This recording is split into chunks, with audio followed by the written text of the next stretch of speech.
Ini bisa disebut sebagai pertumbuhan abnormal yang dapat mempengaruhi pertumbuhan fisik dan mental anak pada masa mendatang.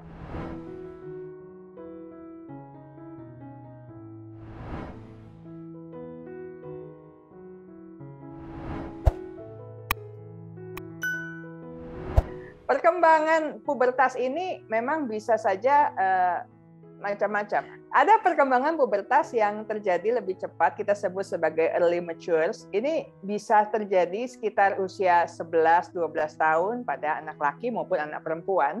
Sementara ada perkembangan pubertas yang sifatnya lambat atau kita sebut late matures. Ini mulai terjadinya sekitar usia 13-14 tahun. Tapi sebelum itu ada juga istilah pubertas dini, jadi lebih cepat lagi. Ya, kalau yang tadi kan normalnya pubertas itu antara 10 sampai 16 tahun begitu ya. Tapi ada juga yang terjadinya sebelum 10 tahun. Jadi kalau anak laki-laki sudah mulai 9 tahun, anak perempuan lebih muda lagi sekitar 8 tahun ya, dan itu disebut sebagai pubertas dini atau pubertas precox ya. Itu jika terjadi ciri-ciri pubertas lebih awal sebelum masanya yang pada umumnya terjadi. Ini bisa disebut sebagai pertumbuhan abnormal yang dapat mempengaruhi pertumbuhan fisik dan mental anak pada masa mendatang. Pubertas dini juga ada dua macam sih. Ada pubertas dini sentral, ini pubertas dini yang umum terjadi, ditandai dengan sekresi atau keluarnya hormon gonad oleh kelenjar pituitari di otak yang terlalu cepat sehingga memicu aktivitas testis dan ovarium untuk memproduksi hormon seks dan menyebabkan proses pubertas terjadi lebih awal.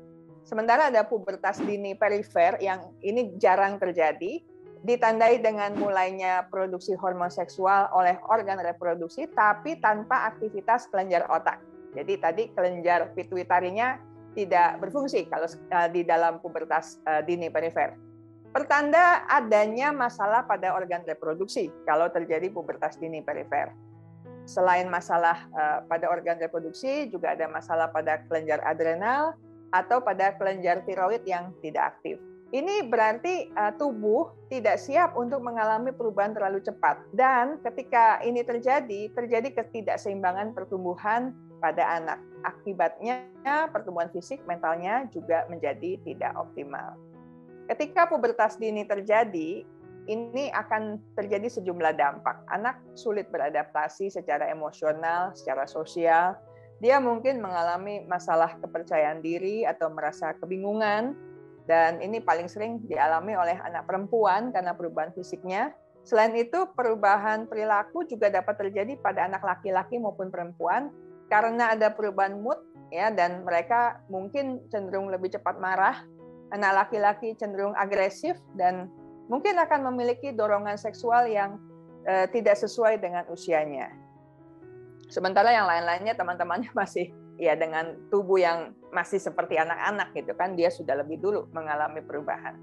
Nah, selanjutnya ada juga masa puber yang terlambat ya, kita sebutnya sebagai delayed puberty ya. Ini terjadi ketika anak masih belum merasakan perubahan saat umurnya sudah menginjak usia pubertas. Yang lain-lainnya sudah mulai puber ya, sudah mulai ada perubahan, tapi dia belum kelihatan gitu ya.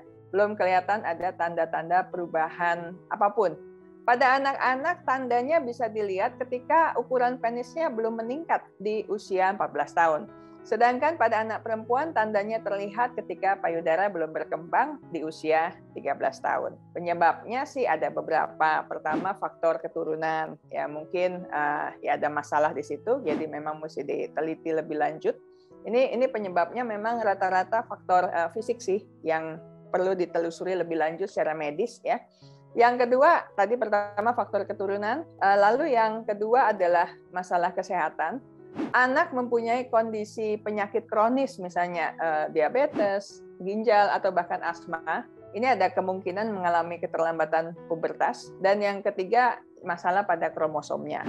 Ya, misalnya ketika terjadi kasus Turner syndrome, ya ketika salah satu kromosom X perempuan tidak normal atau hilang, atau kalau pada anak laki-laki misalnya dia mengalami sindrom Klinefelter dengan kromosom ekstra X. ya. Jadi biasanya laki-laki itu XY, dia XXY begitu ya. Jadi ada tambahan kromosom X. Ya. Ikuti terus sosial media Tanam Benih untuk mendapatkan video-video parenting lainnya.